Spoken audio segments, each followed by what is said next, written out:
नमस्कार, मैं हूं धर्मेंद्र। आप देख रहे हैं ऑनलाइन न्यूज इंडिया। हमारे देश में चुनाव आयोग कभी भी पार्टी आयोग नहीं बना, लेकिन जिस तरह से बीजेपी नेताओं की गाड़ियों में ईवीएम मशीनें मिल रही हैं, इससे अब लोग खुल करके कह रहे हैं कि चुनाव आयोग एक निष्पक्ष संस्था नहीं होकर के बल्कि अब पूरी तरह से चुनाव आयोग बीजेपी आयोग बन गया है। यह सवाल चुनाव आयोग की साख के ऊपर उठा है। सबसे बड़ा सवाल यह है कि कैसे बीजेपी नेताओं की गाड़ियों में ईवीएम की मशीनें मिल रही है। एक वीडियो आपने देखी होगी जो वायरल हो रही है, उसके बाद में एक और नई वीडियो आई है। एक प्राइवेट गाड़ी में एक और नई ईवीएम मशीन मिली है और इस वीडियो को भी असम के करीमगंज विधानसभा की यह वीडियो बताई जा रही है। तो आखिरकार सबसे बड़ा सवाल यह है कि ये कैसे चल रहा है। अगर यही सब कुछ करवाना है और प्राइवेट गाड़ियों में ईवीएम मशीनें लाद करके आप अपनी मनमर्जी के मुताबिक अगर नतीजे हासिल करना चाहते हैं, तो फिर ये सारा ढिंडोरा क्यों पीटा जा रहा है? क्यों चुनाव हो रहे हैं? क्यों करोड़ों अरबों रुपए की चुनावों में पैसे की बर्बादी हो रही है? यह बड़ा सवाल है। और यह पैसा किसी और का नहीं, यह पैसा आपका, हमारा, जनता का पैसा है। चुनाव होता है वो आम करदाता के, और कर कौन देता है? हर माचिस खरीदने वाला पैसा व्यक्ति भी कर देता है। हर आम करदाता के पैसे से ये पूरा चुनाव होता है। तो फिर सवाल ये है कि ये पैसा क्यों बर्बाद किया जा रहा है? अगर सब कुछ ऐसे ही तय करना है तो फिर ये पैसा क्यों बर्बाद किया जा रहा है? आपको दो वीडियो दिखाते हैं। एक वीडियो जो शायद आपने देखी हो और एक नई वीडियो आई है जिसमें नीले रंग की गाड़ी में ईवीएम की मशीन दिखाई दे रही है। पहले आपको ये नई वीडियो दिखाते हैं, उसके बाद में करीमगंज विधानसभा में जिसमें बीजेपी के उम्मीदवार की गाड़ी के अंदर ईवीएम की मशीन मिली थी वो भी दिखाएंगे, और उसके बाद में चुनाव आयोग की क्या कुछ सफाई आई है, चुनाव आयोग इस पर अब क्या दलील दे रहा है, क्या कार्रवाई कर रहा है, वो भी बताएंगे। पहले आप ये नई वीडियो देखिए।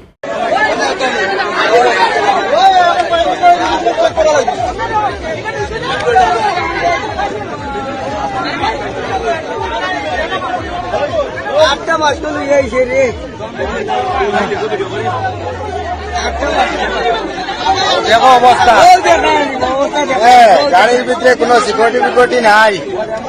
গাড়ি মানুষ কেন ইভিএম চুরি করিয়া বিজেপি ওটা করে হ্যাঁ, আর গাড়ির কোনো মানুষ নাই। এ আল্লাহ ও সুন্দরন্তন বার করিয়া নাই না, একলা ইভিএম লিয়ে গেলে ও তো তাও ইবে আইছে না। তুই ও সুন্দরন্তন বার করিয়া নাই তো ভাই কেন পোস্টার কেন কোন ইয়ে দিয়ে করতে। ये वीडियो आरिफ शाह ने डाली है। आरिफ शाह एक जर्नलिस्ट हैं और उन्होंने न्यूज इंडिया त्रिपुरा का हवाला देते हुए ये वीडियो डाली है। अब आपको वो वीडियो दिखाते हैं जिसको लेकर के बवाल मचा हुआ है। मेरे बगल में आप ये वीडियो देख रहे होंगे। इस वीडियो के अंदर ये साफ तौर पर दिखाई दे रहा है जो गाड़ी का नंबर है, अब पूरी तरह से साफ हो गया है। ये जो गाड़ी का नंबर है, ये गाड़ी रजिस्टर है बीजेपी उम्मीदवार की पत्नी के नाम पर। ये गाड़ी रजिस्टर है और पूरी तरह से इस बात का भी खुलासा हो गया कि कैसे बीजेपी उम्मीदवार के गाड़ी के अंदर ये ईवीएम मशीन पाई गई। ये गाड़ी का नंबर आप देख रहे हैं, ये गाड़ी के कागजात आप देख रहे हैं, और ये गाड़ी के नंबर पर ये देख रहे हैं आप कि बीजेपी उम्मीदवार की जो पत्नी है उसके नाम पर ये गाड़ी रजिस्टर है। मधुमिता पोल है ये बीजेपी उम्मीदवार कृष्णेंदु पोल की पत्नी है और इन्हीं के नाम पर ये गाड़ी रजिस्टर है। पूरी तरह से साफ हो चुका है। लेकिन अब आप देखिए कि ये करीमगंज विधानसभा का ये मामला है और ये पूरा मामला जो है वो उजागर हो पाया एक वहां के लोकल पत्रकार की वजह से, वरना ना जाने कि ऐसे कितने और मामले होंगे जो अभी तक आपकी और हमारी जानकारी में नहीं आए हैं। ये बड़ी बात है। अब चुनाव आयोग ने इस पर एक्शन लिया है। एक्शन क्या लिया है? 4 वहां पर अधिकारियों को सस्पेंड कर दिया है और चुनाव आयोग कह रहा है कि वहां पर दोबारा से चुनाव करवाए जाएंगे। उस बूथ के अंदर जिस बूथ की ये ईवीएम है वहां पर दोबारा से चुनाव करवाए जाएंगे। लेकिन सवाल इतना नहीं है, बात यहां पर नहीं खत्म होती है। बात यह है कि आखिरकार ये हुआ कैसे, क्योंकि बाकायदा चुनाव आयोग जो कह भी रहा है, चुनाव आयोग की तरफ से जो तर्क दिया गया है वो ये है कि बारिश हो रही थी, गाड़ी खराब हो गई, गाड़ी बिगड़ गई, उसके बाद में पीछे से बीजेपी के गाड़ी आई, उसकी मदद ली गई और उसमें ईवीएम मशीन को लाया गया। तो सवाल यह है कि क्या एक ही गाड़ी थी? क्योंकि ईवीएम जिस मशीन के अंदर रखा होता है उस गाड़ी के साथ में एस्कॉर्ट की गाड़ी भी आगे चलती है, एक पायलट गाड़ी भी आगे चलती है, तो आखिरकार वो गाड़ियां कहां थी? और सबसे बड़ी बात यह है, हैरानी की बात यह है कि बीजेपी नेता की इस गाड़ी के अंदर जब ये ईवीएम मशीन मिली तो उसमें चुनाव आयोग का ना कोई अधिकारी था, ना उसकी कोई सुरक्षा थी।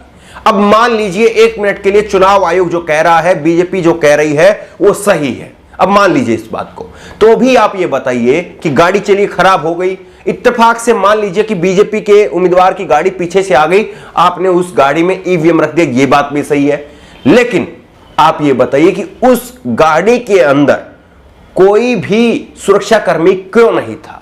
ईवीएम की सुरक्षा क्यों नहीं की जा रही थी? अगर हम भी किसी अपने सहयोगी से कहेंगे कि चलिए जाइए आप होटल में चले जाइए, उधर ये सामान रखाइए या उधर से कुछ सामान ले आइए, तो कम से कम अपने किसी साथी को तो भेजेंगे। और वहां पर तो चुनाव आयोग के जो पूरी टीम होती है उसमें करीब करीब 10-12 लोग होते हैं, तो फिर बताइए कि उसमें से कोई भी सुरक्षा अधिकारी साथ में मौजूद क्यों नहीं था ईवीएम के? ये सवाल उठता है। और केवल बात इतनी नहीं है कि चुनाव आयोग वहां पर 4 सदस्यों को सस्पेंड कर दिए और उस बूथ पर दोबारा से वोट हो जाए, केवल बात इतनी नहीं है, बात इससे आगे है कि आखिरकार ये क्यों हुआ और जो जनादेश आएगा, क्या चुनाव आयोग सीना ठोक करके इस बात को कह सकता है ईमानदारी के साथ में कि केवल और केवल यही एक घटना हुई है? क्योंकि इस घटना का तो खुलासा हुआ है, न जाने ऐसी कितनी और घटनाएं हुई हैं, यह बड़ा सवाल है। क्योंकि बार बार चुनाव आयोग को लेकर के, ईवीएम को लेकर के लोगों के मन में सवाल उठते रहते हैं, लोगों को गुस्सा फूटता रहता है। लोग तब यहां तक कहने लगे हैं कि ईवीएम की जो फुल फॉर्म है वो ये होनी चाहिए, एवरी वोट टू मोदी, ये लोग कहते हैं। तो अब ऐसे में चुनाव आयोग की निष्पक्षता के ऊपर सवाल है, और अगर चुनाव आयोग निष्पक्ष तरीके से चुनाव नहीं करवा सकता तो फिर बंद कर देना चाहिए।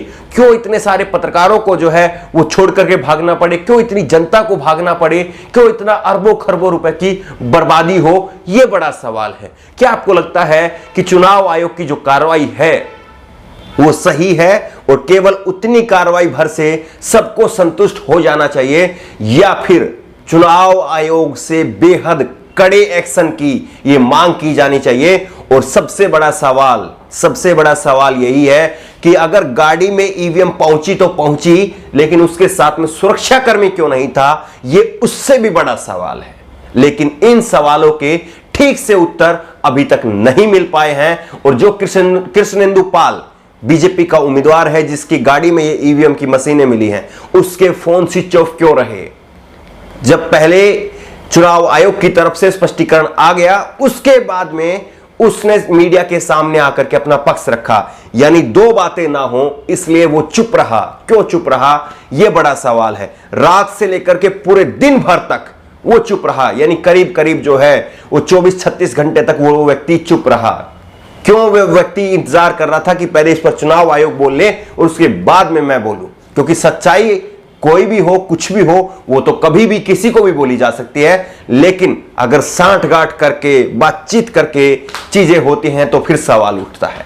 बहरहाल, जिस तरह से ईवीएम को लेकर के शंकाएं हैं और जिस तरह से ईवीएम को लेकर के जो गड़बड़ियां नजर आ रही हैं असम के अंदर, इसको लेकर के आपकी राय क्या है? नीचे कमेंट बॉक्स में अपनी राय जरूर दें। और क्या आपको लगता है कि देश में वाकई निष्पक्ष चुनाव हो रहे हैं?